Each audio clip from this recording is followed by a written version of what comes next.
যেটা জানবো সেটা হচ্ছে গিয়ে ব্লগার ওয়েবসাইট সম্পর্কে বেসিক ধারণা, ঠিক আছে।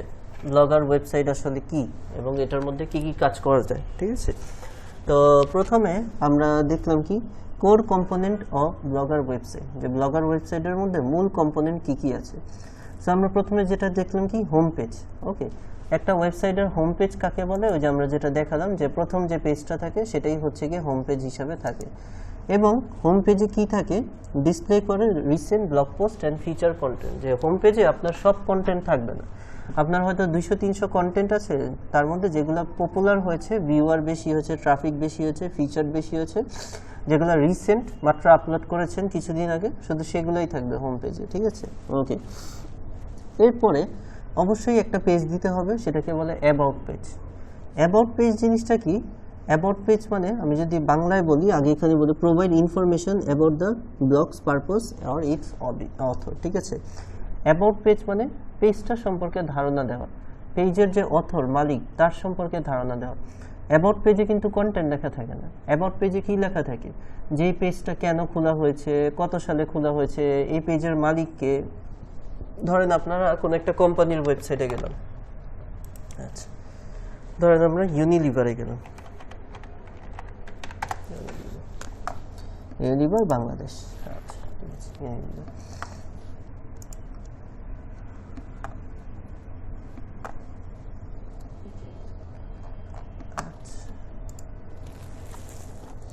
ইজি কোনো কোম্পানি, সিঙ্গার,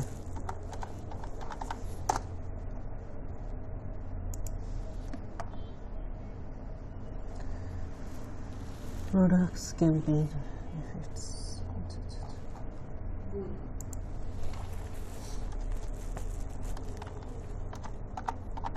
Citibank,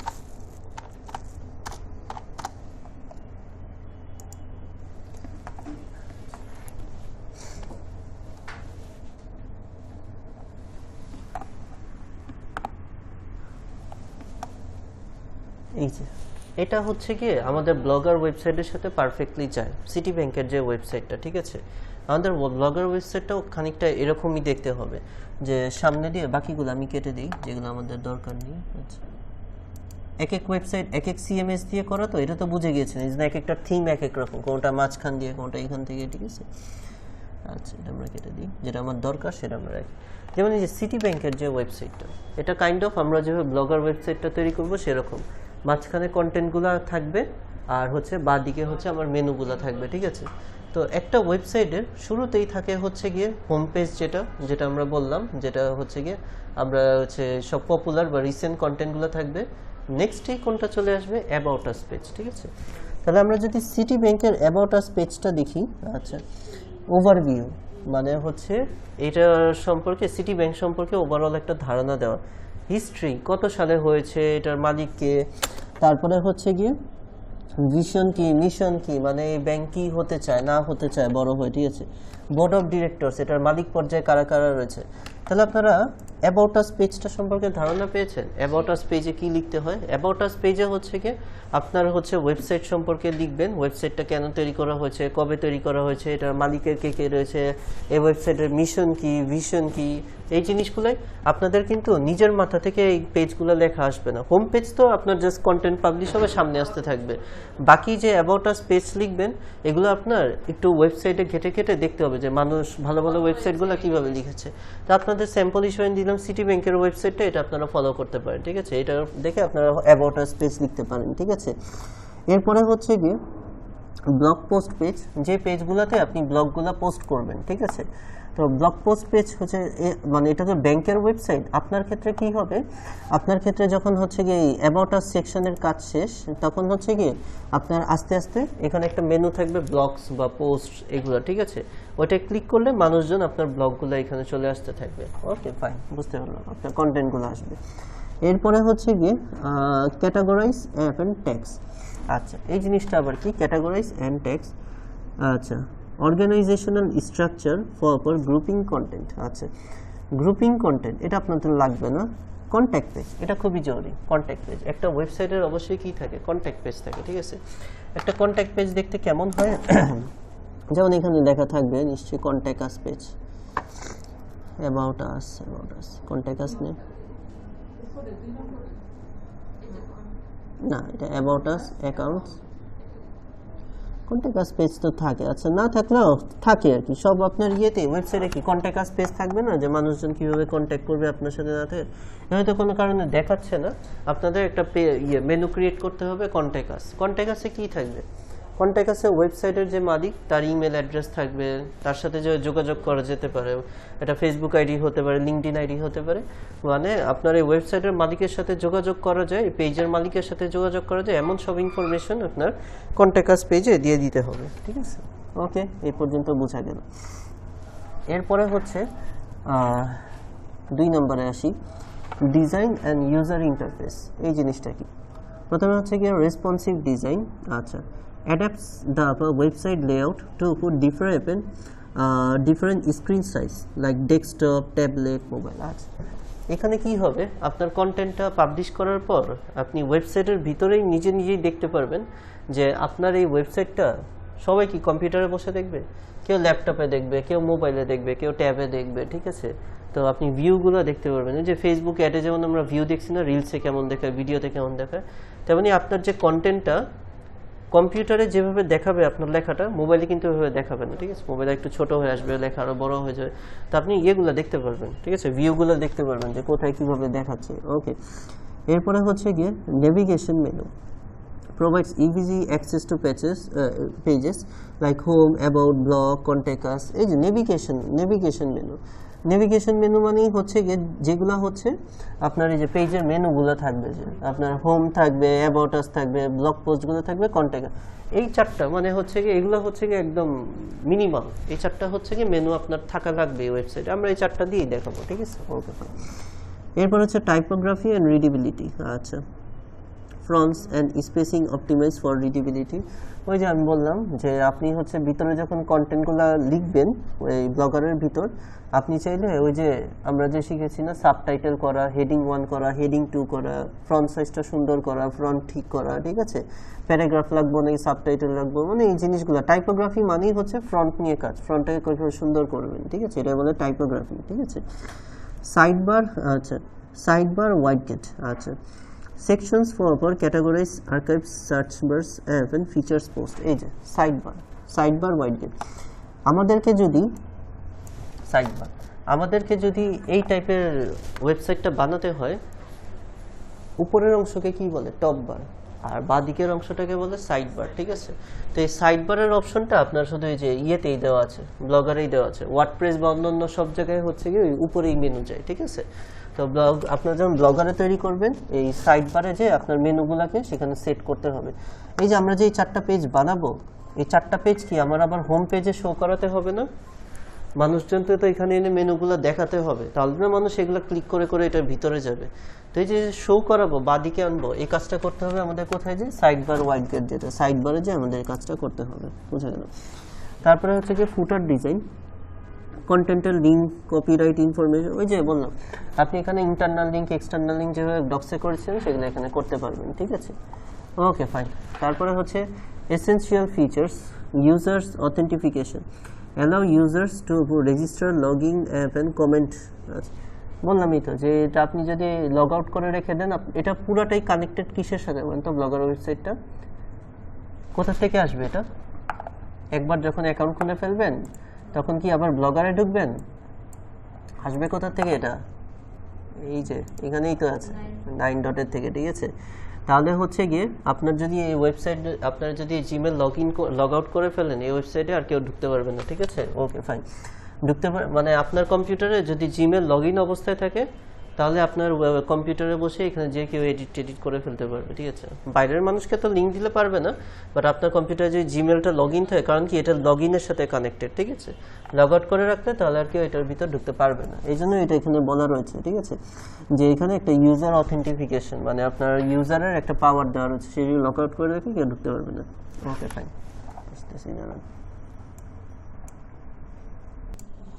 ওকে। তো আমরা যেখানে ছিলাম এসেনশিয়াল ফিচার্স, এর মধ্যে হচ্ছে গিয়ে কমেন্ট সেকশন।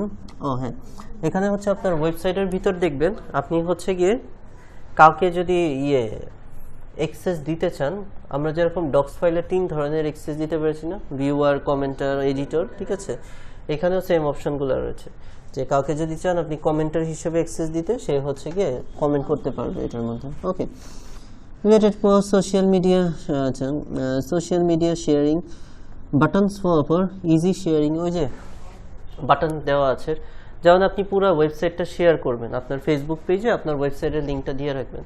তো এটা হচ্ছে কি এমন না যে আপনার ইউআরএলটা সিলেক্ট করবেন, কপি করবেন, পেস্ট করবেন, ওই যে ডক্সে যেমন শেয়ারের অপশন ছিল ওইখানে শেয়ারের বাটন দেওয়া রয়েছে, এটাই বলছে। মানে আমরা পুরো ওয়েবসাইটের ফিচারগুলো পড়তেছি, এটার মধ্যে কি কি বাটন আছে না আছে এই জিনিসগুলো, ঠিক আছে। এরপরে আসি, এরপরে কি কন্টেন্ট ম্যানেজমেন্ট, সিএমএস ইন্টিগ্রেশন, আচ্ছা পারফর্মস লাইক ওয়ার্ডপ্রেস, ঘোস্ট, আচ্ছা custom bill CMS for managing content. বুঝতে পারলাম যে এটা কি একটা সিএমএস এর আন্ডারে আসছে, ওইটাই বলতেছে যে ওয়ার্ডপ্রেসে বা অন্যান্য জায়গায় যে সুবিধাগুলো আছে সেম সুবিধা এখানেও পাবেন, জাস্ট ওইখানে হচ্ছে কি আপনার কোডিং করে জিনিসটা বানাতে হতো আর ফ্রিতে বানাতে পারতেছেন। এই রিচ টেক্সট এডিটর, আচ্ছা এখানে যে লেখা এডিট করার যে টুলসগুলো দেওয়া রয়েছে বলতেছে সেগুলো রিচ মানে খুব ভালো মানে, ঠিক আছে, বুঝতে পারলাম।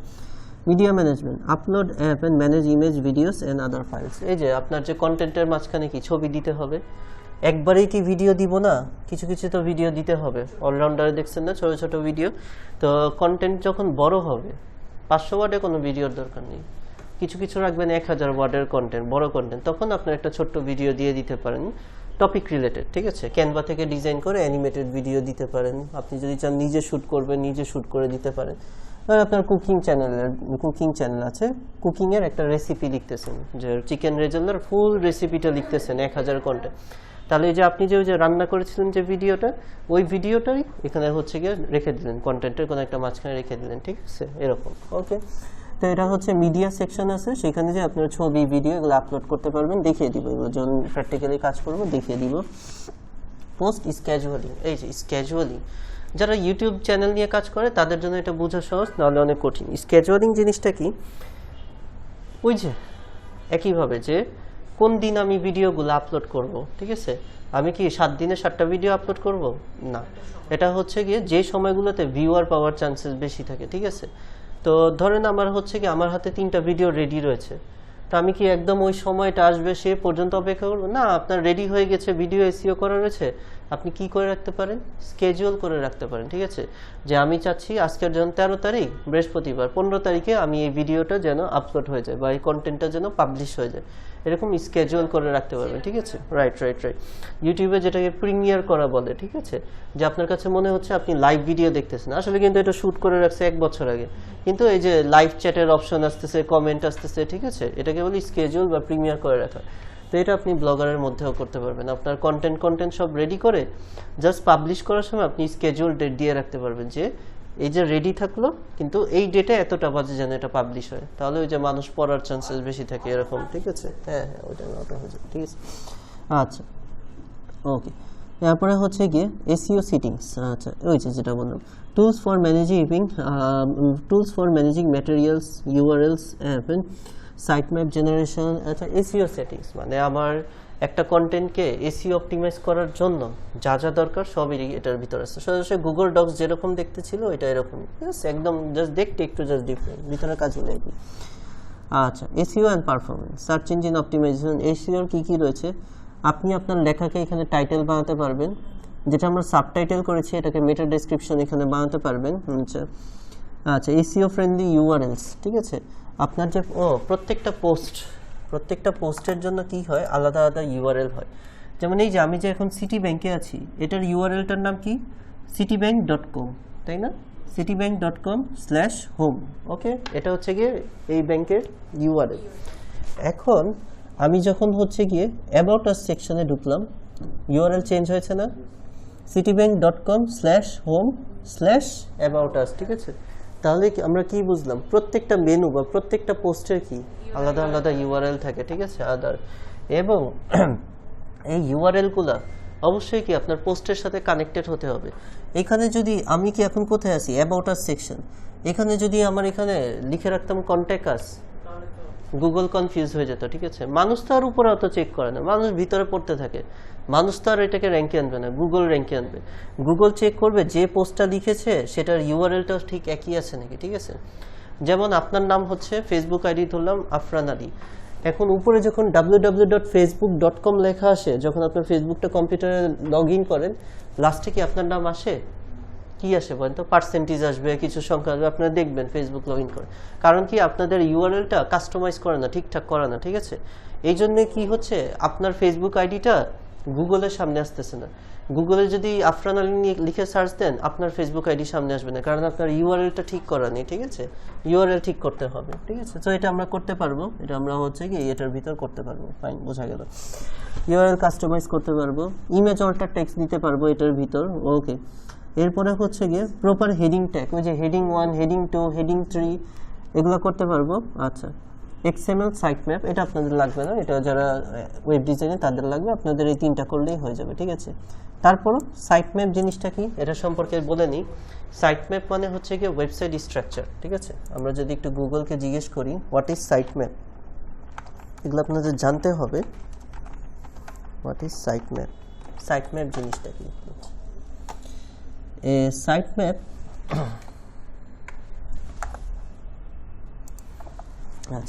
a sitemap is a file that provides information about the pages, videos, images and other files on your website. It serves several purposes, helps search engine crawl মানে বুঝেন? crawl এই কথাটার মানে বুঝেন? ক্রাউড মানে হচ্ছে যে ক্রাউড হওয়া, বেশি ক্রাউড জমা হওয়া, ঠিক আছে। ওই যে আপনার ওয়েবসাইটে ট্রাফিক হওয়া, ঠিক আছে, এটাই হচ্ছে ক্রাউড, ঠিক আছে। তো এটা কি করে, এই সাইট ম্যাপ যদি করা থাকে তাহলে আপনার ওয়েবসাইটে ক্রাউড হবে, মানে ক্রাউড বেশি হবে। Shows the structure of your website, এই যে এটাই আমাদের জন্য structure of your website including its pages and its content.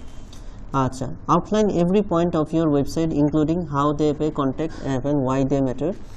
Acts as a roadmap for search engine to find and understand your content, help users navigate your site. আচ্ছা, এখন site ম্যাপটা যদি এক কথায় বলি, প্রোভাইড আপনার হচ্ছে গিয়ে অ্যাবাউট আস সেকশনটা ছিল না, অ্যাবাউট আস সেকশন যেখানে পেজ সম্পর্কে ইনফরমেশন রাখবেন, এখানে হচ্ছে ওয়েবসাইটের ভিতরেই একটা সাইট ম্যাপ নামে জায়গা আছে, সেখানে আপনার যত আপনার ওয়েবসাইটের ভিতর কন্টেন্ট দিবেন, ছবি দিবেন, ইমেজ দিবেন, ভিডিও দিবেন, সেই রিলেটেড ইনফরমেশনগুলোর একটা ফাইল এখানে দিয়ে রাখতে পারবেন।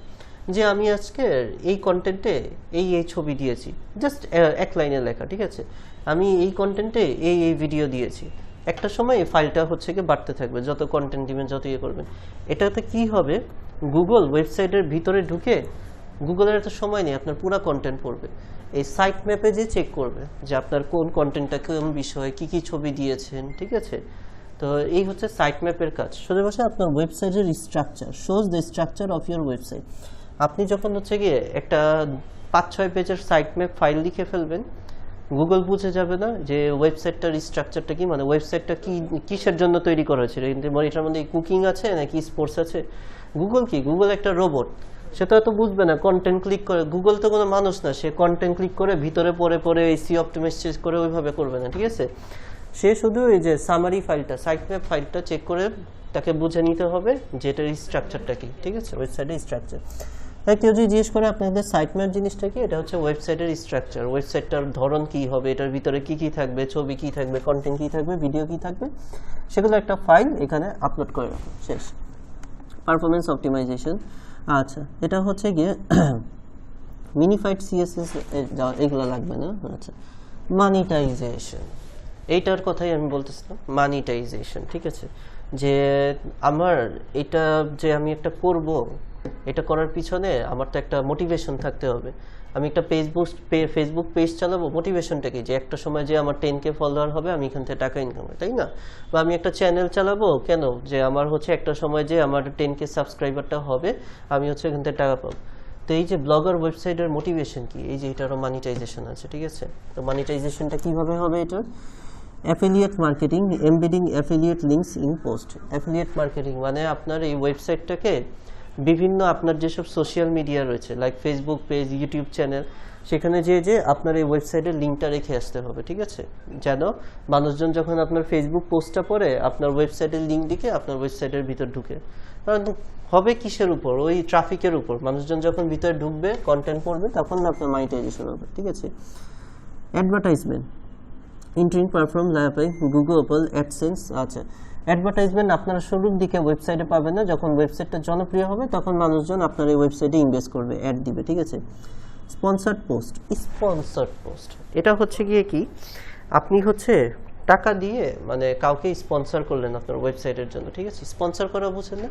যে হচ্ছে ধরেন আপনি কোনো একটা ফাংশন বা কিছু একটা করতেছেন, আপনি চান কেউ আপনাকে একটু স্পন্সর করুন, কোনো মিডিয়া, কোনো সেলিব্রিটি। এখন কি করে ওই যে কি জানি, হ্যাঁ ওইটাই, ঠিক আছে? ওই যে এটাকে জানি কি বলা হয়, ওই যে ইনফ্লুয়েন্সার মার্কেটিং, ঠিক আছে? ওদেরকে এক নামে ডাকা হয় ইনফ্লুয়েন্সার, ঠিক আছে? কেন ওরা ইনফ্লুয়েন্সার? কারণ ওরা হচ্ছে কোন একটা মিডিয়াতে জনপ্রিয়, ঠিক আছে?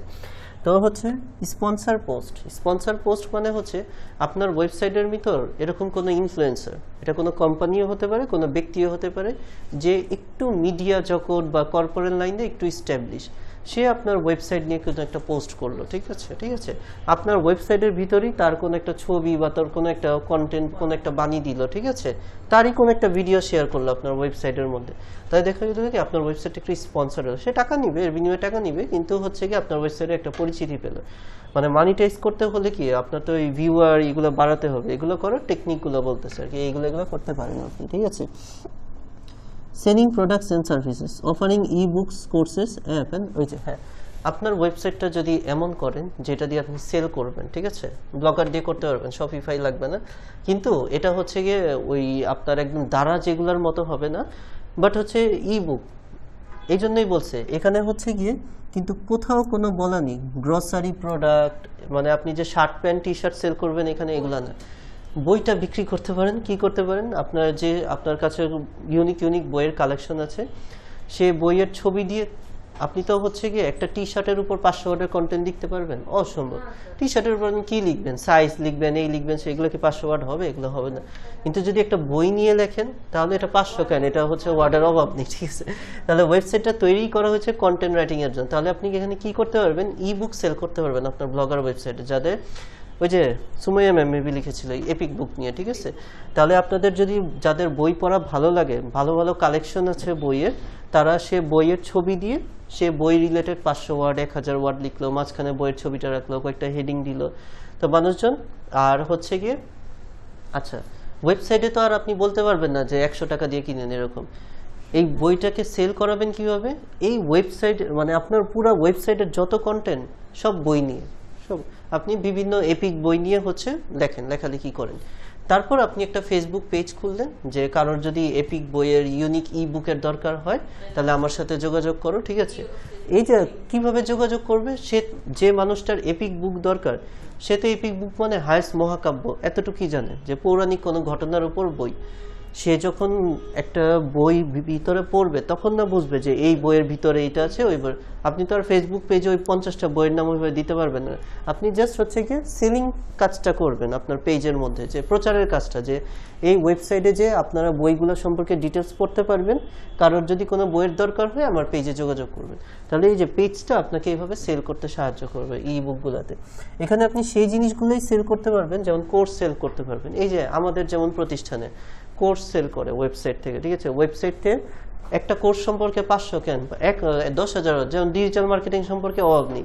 তো হচ্ছে গিয়ে এই যে কোর্স সেল করা, যেমন আমাদের ওয়েবসাইটটা হচ্ছে গিয়ে পারফেক্ট এক্সাম্পল, যে আমি তো আর এখানে টি শার্ট সেল করতে পারবো না, কিন্তু আমি হচ্ছে ই বুক বা এই যে কোর্স সার্ভিস আছে, যেমন আমাদের যে ওয়েবসাইটটা, ঠিক আছে?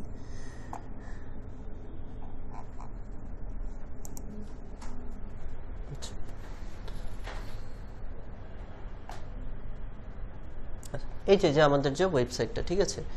এখানে কি প্রত্যেকটা কোর্স সম্পর্কে কন্টেন্ট লেখা আছে, ঠিক আছে? মানুষ একটা করে কোর্সে ক্লিক করবে, ভিতরে কোর্সটা সম্পর্কে ডিটেল জানতে পারবে। কারো যদি দরকার হয় এখান থেকে অর্ডার দিবে, এখান থেকে তার অর্ডার দেওয়ার কিছু নেই, এখানে তার বিকাশ পেমেন্ট এগুলো কোনো কিছু দেওয়া নেই। তাহলে সে কি করবে, এখানে নিচে আমাদের হচ্ছে সোশ্যাল মিডিয়াগুলো লিঙ্ক করে দেওয়া আছে না, এই যে সোশ্যাল মিডিয়াতে যে আমাদের পেজে যে এখানে নক দিতে পারবে, বলবে যে আমি এই কোর্সটা করতে চাই, এই কোর্সটা করতে চাই না। বুঝতে পেরেছেন? এবং আপনারা কোর্স, সার্ভিস, ইবুকস এই জিনিসগুলো আপনার ওয়েবসাইটে আপনি সেল করতে পারবেন। ঠিক আছে? একবারে যে ওই যেটা বলছিলাম যে কিছুই করতে পারবেন না, জাস্ট কন্টেন্ট লিখে যাবেন আর গুগলের আশায় থাকবেন, এরকম না মনিটাইজেশন। আপনি চাইলে এই জিনিসগুলো সেল করতে পারবেন। ঠিক আছে? যেগুলো হচ্ছে প্রোডাক্ট না, যেগুলো নিয়ে আপনি বেশি কিছু লিখতে পারবেন। ফাইন, বোঝা গেল মনিটাইজেশনের জিনিসটা কি। তারপর হচ্ছে সিকিউরিটি। আচ্ছা, সিকিউরিটির আপনার এগুলোর দরকার নেই, অ্যানালিটিক্স, ইনসাইটস এগুলোর আপনার দরকার নেই, এগুলো লাগবে না। ঠিক আছে?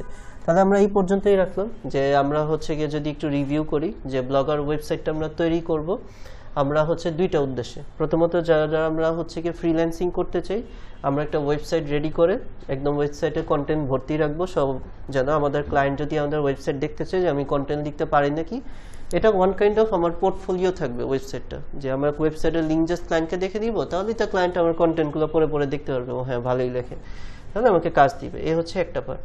আর যারা বিজনেস করতে চান ওয়েবসাইট নিয়ে, তারা হচ্ছে যাদের ইবুক, কোর্স সেল করতে চান, কোনো সার্ভিস দিতে চান, সার্ভিস সেলিং একটা মজার জিনিস। সার্ভিস জিনিসটা এমন, কোনো সার্ভিসকে ছোট করে দেখা উচিত না আমার মতে। ঠিক আছে? যেমন হচ্ছে গিয়ে একটা ছেলে, সে ইলেকট্রিক কাজ পারে, ঠিক আছে, এটা কি তার একটা হচ্ছে নির্দিষ্ট একটা কারিগরি দক্ষতা। ঠিক আছে? এই সার্ভিসটা দিয়ে সে টাকা পাচ্ছে না, অবশ্যই মানুষের কি ইলেকট্রনিক জিনিস ঠিক করতে হবে না, ইলেকট্রনিক মেকানিক্সের দরকার আছে। ইলেকট্রনিক্সের ছেলে বলে যে সে খারাপ হয়ে গেছে এরকম না। ঠিক আছে? সো সার্ভিস জিনিসটা এমন, প্রত্যেকের নিজ নিজ ক্রিয়েটিভিটি, যে কে কোন জিনিসটাকে সার্ভিস হিসেবে, এটা হচ্ছে সবাই পারবে না অবশ্যই। সার্ভিস হচ্ছে কি সবাই দিতে, যেমন আমার যেটা সার্ভিস টিচিং, ঠিক আছে, সবার টিচিং হবে না। ঠিক আছে? আবার যার কথা বললাম যে ইলেকট্রিক মেকানিক, সবাই এটা হতে পারবে না। ঠিক আছে? তো এই সার্ভিস সেলিং এর জিনিসটা বিষয় কি, যে আপনার মধ্যে যদি এরকম ক্রিয়েটিভ সার্ভিস থাকে যেটা আপনি দিতে পারেন, ঠিক আছে, ধরেন আমি যে ইলেকট্রিক রিপেয়ারেরই উদাহরণ দিলাম। ঠিক আছে? সবাই তো কি ওই যে একটা ছোট দোকান আছে সেখানে নিয়ে আসবো, ঠিক আছে, বাইরের দেশগুলোতে ওই দিন শেষ। ঠিক আছে? এরকম রিপেয়ারিং এর ওয়েবসাইট বানানো আছে। যেমন হচ্ছে কি, আমরা যখন কোনো এই যে লাইট ফ্যান ঠিক করতে যাই, আমরা হাইস্ট কি করি, একদম বাস্তব এক্সাম্পল, আমরা একটু গল্লিতে হাঁটাহাঁটা করি, যদি পরিচিত মিস্ত্রি থাকে ফোন দেই, অথবা হচ্ছে গিয়ে সে যদি ব্যস্ত থাকে, আমার যে ইমার্জেন্সি দরকার হয়, গল্লির মোড়ে মোড়ে যে ইলেকট্রিক দোকান থাকে তাকে দিয়ে সার্ভিসটা করে নিই। এখন আমি এটা ওই সার্ভিস ম্যানের পার্সপেক্টিভ থেকে বলতেছি, যে তার যদি গণ্ডিটা এতটুকের মধ্যেই থাকে, যে আমার একটা ছোট্টখাটো কোনো কুড়ে ঘরের মতো দোকান আছে, একটা সূত্রাপুরের যে সার্ভিসম্যান, তাকে কি নদীর ওই পার থেকে এসে মানুষ এসে নিয়ে যাবে? অসম্ভব, এটা নিয়ে যাবে না। তাকে ফোন দিয়েও তার তো যাওয়া আসার খরচেই টাকা উঠে যাবে। ঠিক আছে? একটা লাইট লাগাতে গিয়ে সে নদীর ওই পারে যাবে, সূত্রাপুরতে যাবে না। ঠিক আছে? তো তার ব্যবসার গণ্ডিটা কি, ওই এলাকা পর্যন্ত, হাইস্ট 1 কিলোমিটার এলাকা। ঠিক আছে? তো তার এই দোকানটা নিয়েই সে যদি কোনো একটা ওয়েবসাইট খুলে, যে আমার এরকম একটা ইলেকট্রিক রিপেয়ার সার্ভিস দোকান আছে, ঠিক আছে, যেখানে আমি এই সার্ভিস দিয়ে থাকি এবং আমার দোকানে এই ইকুইপমেন্ট যন্ত্রপাতি পাওয়া যায়, এরকম যদি একটা দোকান খুলতে পারে, ওয়েবসাইট বানাতে পারে, এবং প্রত্যেকটা সার্ভিস নিয়ে সে ডিটেলস লিখবে, আমি এভাবে ফ্রিজ ঠিক করি, আমি এভাবে টিভি ঠিক করি, আমি এভাবে লাইটিংয়ের কাজ করি, এই করি সেই করি। ঠিক আছে? তাহলে কি হবে, তাকে একটু বড় লেভেলের কাস্টমাররা ডাকবে। ঠিক আছে? তার ব্যবসার গণ্ডিটা যেমন হচ্ছে কি শুধু ওই 1 কিলোমিটার ছিল, ওয়েবসাইট কি সারা বিশ্ব বাদ না, সে তার দেশের বাইরে যে কাজ করবে না, ঢাকার মধ্যেই কাজ করবে। অ্যাটলিস্ট ঢাকার মধ্যে সে কি বড় বড় কিছু ক্লায়েন্ট পাবে। ঠিক আছে? পুরা বাসার লাইটিং এর কাজ, নতুন একটা ডেভেলপমেন্ট বাড়িয়েছে, পুরা বাসার লাইটিং এর কাজ। ঠিক আছে? তো মানুষজন এরকম গুগলে সার্চ দিয়ে যারা হচ্ছে গিয়ে এরকম সার্ভিস নিয়ে ওয়েবসাইট খুলে, এরকম জাস্ট একটা এক্সাম্পল দিলাম, যে ইলেকট্রিক মেকানিক সার্ভিস দিয়ে আমি একটা এক্সাম্পল দিলাম। সার্ভিস হচ্ছে যার যার ক্রিয়েটিভিটি, কে কোন সার্ভিসটা দিতে পারে। সবচেয়ে ভালো এক্সাম্পল হচ্ছে গিয়ে আপনার যে হোমমেড ফুড ডেলিভারি, যেগুলো এখন অনেকে করে, অনেক ফিমেলরা, সেটার সার্ভিস জিনিসটা কি, যে ধরেন আপনি হচ্ছে কি একটা ফেসবুক পেজ খুললেন বিজনেসের পারপাস, কারণ এগুলো কি বিজনেস, এখন যাই বলতেছি নো মনিটাইজেশন, জাস্ট বিজনেস। ঠিক আছে? যে আপনি যে খাওয়াই অর্ডার দিবে সেটা আপনি বাসায় একদম রেডি করে দিবেন। ঠিক আছে? এখন ধরেন আপনার পেজের ফলোয়ার 5000। হ্যাঁ অবশ্যই অবশ্যই, হ্যাঁ আচ্ছা, ধরেন আপনার পেজের ফলোয়ার হচ্ছে গিয়ে 5000। ঠিক আছে? এর মধ্যে ঢাকার মানুষ হচ্ছে গিয়ে 1000, বাকি 4000 হচ্ছে গিয়ে ঢাকার বাইরের মানুষ। ঠিক আছে?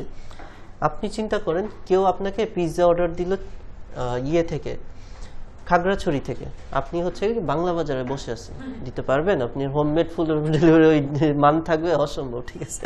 আর সেও কেন দিবে আর আপনিও কিভাবে কি করবেন? এটা অসম্ভব, করা সম্ভব না। তো এই যে যে হোমমেড ফুড ডেলিভারি, আপনি যদি হচ্ছে গিয়ে এই জিনিসটা যদি আপনার ফেসবুক পেজের 5,000 ফলোয়ারও হয়, হাইস্ট অর্ডার কারাই দিবেন? যারা আপনার আত্মীয় স্বজন আশেপাশের লোকজন আছে, হাইস্ট ওরাই অর্ডার দিবে, এর বেশি আপনার এই সার্ভিসটা যাবে না। আপনি যদি এটাকে একটু পুরা কান্ট্রি পর্যায়ে নিয়ে যেতে পারেন, ঠিক আছে, কান্ট্রি বাদ দিলাম, শুধু ঢাকার পর্যায়ে নিয়ে যেতে পারেন, যে আপনি বাংলা বাজারে আছেন, আপনি গুলশান বনানীতে সার্ভিস দিতে, ক্যাটারিং সার্ভিস যেটাকে বলে না, এটা কিন্তু এটা থেকেই আসছে, ঠিক আছে, ক্যাটারিং সার্ভিস, ঠিক আছে। তখন আপনার কি করতে হবে, যে আপনার একটা ওয়েবসাইট খুলতে হবে, ঠিক আছে। কারণ হচ্ছে গিয়ে ফেসবুক পেজ থেকে আপনাকে ওই এলাকার মানুষজনই নক দিবে, কারণ তারা দেখবে যে আমি থাকি গুলশানে আর আমি পেজ থেকে নক দিলে ও তো পারবে না, ঠিক আছে। ওয়েবসাইটটা কি একটা ইমপ্রেশন ক্রিয়েট করে, যে সে আউট অফ দ্য রিচও সে ডেলিভারি করতে পারে, তার সেই ম্যান পাওয়ার আছে, অথবা তার সেই সেরকম শাখা প্রশাখা আসে, ঠিক আছে। যে আপনি পুরান ঢাকায় একটা আপনার ব্রাঞ্চ রাখলেন, নতুন ঢাকায় একটা ব্রাঞ্চ রাখলেন, ঠিক আছে, মাঝামাঝি জায়গায়, ঠিক আছে, যেন ইজিলি জিনিসটা করা যায়। লাইক পুরান ঢাকার জন্য আপনি মতিঝিল রাখলেন, যেখান থেকে 1 ঘন্টা ট্রাভেলিং হয়। নতুন ঢাকার জন্য আপনি গুলশান বনানী রাখলেন, যেন ওই উত্তরা ওই সাইডের মানুষ এটা কভার করা যায়। এরকম ব্রাঞ্চ কোড যদি করতে পারেন, রাইট, তাহলে হচ্ছে কি আপনি এরকম সার্ভিসগুলো এরকম দিতে পারবেন, ঠিক আছে। ওকে, তাহলে হচ্ছে কি ওয়েবসাইট থেকে যদি সেল করতে হয় পারবেন, এভাবে করতে পারবেন, ঠিক আছে। এবং ক্যাটারিং সার্ভিস যেটা, এটা হচ্ছে গিয়ে ওয়েবসাইটই, যে আপনি রেসিপি, বড় বড় রেসিপি কন্টেন্ট, মানুষজন ওয়েবসাইট পড়েই আকৃষ্ট হবে, যে ও আচ্ছা এই রেসিপিটা সে সেভাবে বানায়, হ্যাঁ মজার জিনিস, তো অর্ডার দিয়ে দেখি, ঠিক আছে। দেখি তো বোঝা গেল জিনিসটা। এভাবে হচ্ছে কি আপনারা বিজনেস করতে পারবেন ওয়েবসাইট থেকে।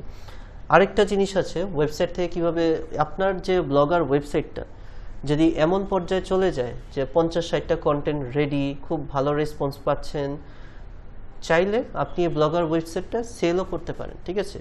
যে কারণ কি এটা আপনার রেডি ওয়েবসাইট, 50টা, কেউ একজন চাচ্ছে যে তার একটা হচ্ছে গিয়ে স্পোর্টস নিয়ে একটা রেডিমেড ওয়েবসাইট চাচ্ছে, ঠিক আছে, সে অলরেডি মার্কেটে ইস্টাবলিশ, কিন্তু তার একটা জাস্ট ওয়েবসাইট নেই। তো আপনার কি, আপনার কাছে বানানো ওয়েবসাইট রেডি আছে, কন্টেন্ট লেখা আছে, ঠিক আছে। আমার যেমন একটা বানানো জিনিস যেমন রিসেল করতে পারি না, তেমনই ওয়েবসাইট সেলিং জিনিসটা এমন, ঠিক আছে, যে তার ইস্টাবলিশ দোকান আছে, সবকিছু ঠিক আছে, কিন্তু তার একটা ওয়েবসাইট দরকার যেটা একদম রেডি। তার এত সময় নেই যে ওয়েবসাইট ডোমেইন নেম টেম কিনবে, 4 মাস কন্টেন্ট লিখবে, এটা তার এত সময় নেই। টাকা আছে, টাকা দিয়ে আপনার কাছ থেকে কিনে নিবে, ঠিক আছে।